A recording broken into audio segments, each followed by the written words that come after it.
Hello, happy to see you back on QRT News. As usual, I'm Huyền Anh and can't wait to inform you the top news coming away. Vice President of the Socialist Republic of Vietnam Đặng Thị Ngọc Thịnh pay a pre-TED visit in mountainous districts of Quang Nam. Quang Nam determines to restore and develop silk weaving tradition. Quang Nam fans celebrate the victory of Vietnam under-23 team over Qatar.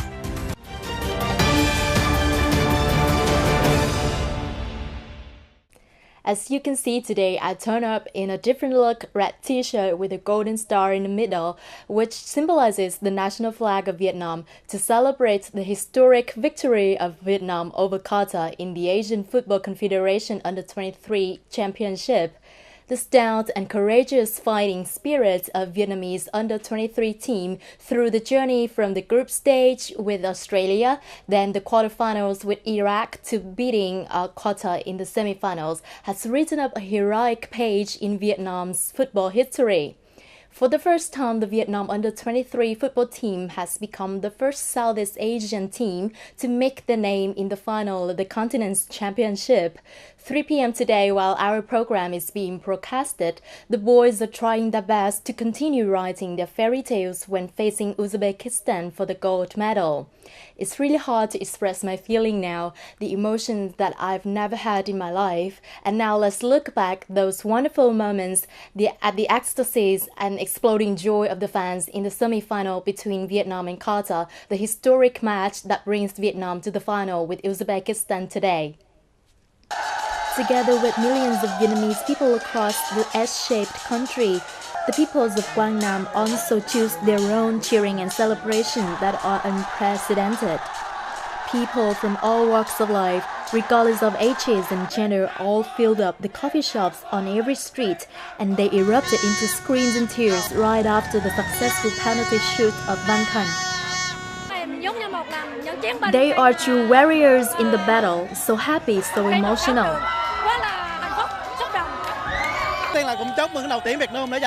Congratulations for the victory today. I am full of joy and excitement. I want to cheer up with the team.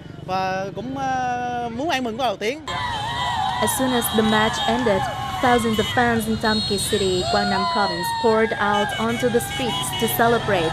The non-stop screaming, the waving national flags, the parade of people connecting each other, jamming the roads, has made a very special and emotional color of the country. This is super incredible. No word can describe this feeling. Quang Anh has made a great performance. Vietnam unbeatable. Vietnam is the champion. That's amazing. You don't need to be a real fan of football to feel this shared happiness, because it is going viral throughout the country when our under-23 boys have sent their names to the history as one of the leading teams of Asia. It doesn't matter whether today Vietnam wins or loses the cup, because they've already won themselves and won all of Vietnamese hearts, and we all wish them best of luck in all of their matches.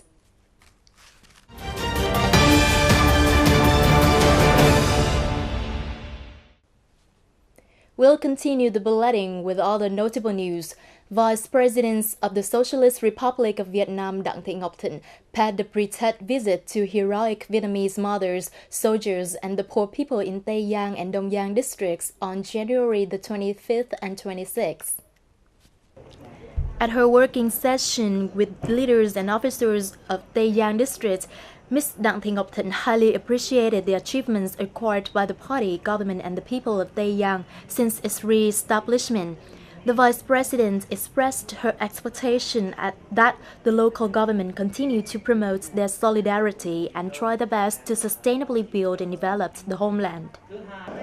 On this occasion, the Vice President presented 50 million dong to Tây Giang district, 30 million dong to officers and soldiers of the An Nong Border Guard Station, 20 million dong to An Nong Commune to care for the local people on Tet Holiday 2018, and 150 gifts to the poor families, 100 scholarships to local students with outstanding performances in Tây Giang.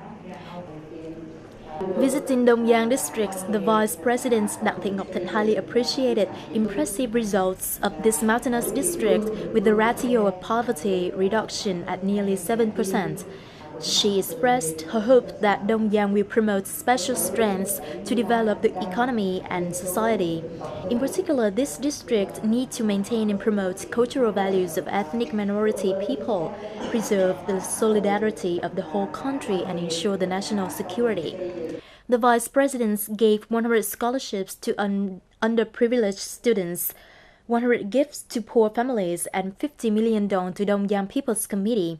She also handed over 2 houses to local people who are in difficult circumstances. During her visit, Ms. Thịnh paid a visit to heroic Vietnamese mother Trần Thị Giới in Ba Commune, who is the only heroic Vietnamese mother alive in Dongyang. She also visited the village patriarch Quang, who is famous for preserving the traditional cultural character of Cơ-tu ethnic minority. January 24th morning, Nam Trà My District coordinated with Quang Nam newspaper to organize the seminar on the development solution of Ngọc Linh ginseng medicinal plants and pharmaceutical industry in Quang Nam. Vice Chairman of the Provincial People's Committee, Lê Trí Thanh, presided over the seminar. Many policies and mechanisms on the development of medicinal herbs and Ngọc Linh ginseng are implemented recently, attracting investment to develop the pharmaceutical industry of the province. Accordingly, the ginseng growing area in Nam Trà My is constantly expanding. The original gene source is conserved, and some products from Quang Nam branded ginseng are presented in the market. Ginseng outputs of the district in 2017 reached from 5 to 7 tons, equivalent to 300 to 400 billion dong. Besides Ngọc Linh ginseng, the province also promulgated many mechanisms to develop other medicinal plants such as Trà My cinnamon, other kinds of ginseng, purple morinda, purple armamum, and so on.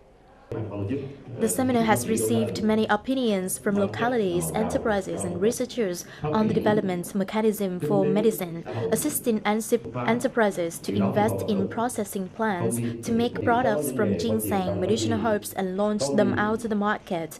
At the same time, focusing on genetic resources preservation, creating an incubation zone for ginseng and other precious herbs.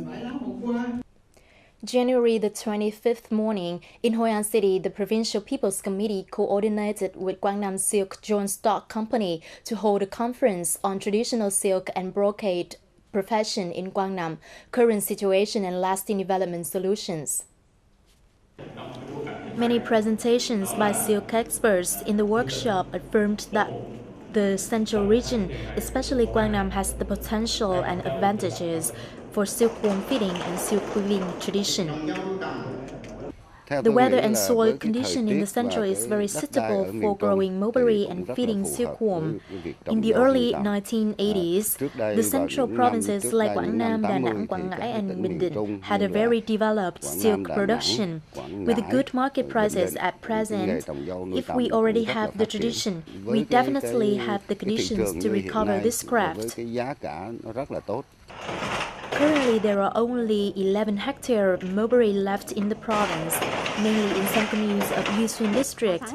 The textile businesses are facing many difficulties due to slow consumption. In addition, not very high quality but cheap silk from China has flooded into the northern provinces, putting great pressure on the mulberry growing industry in our country.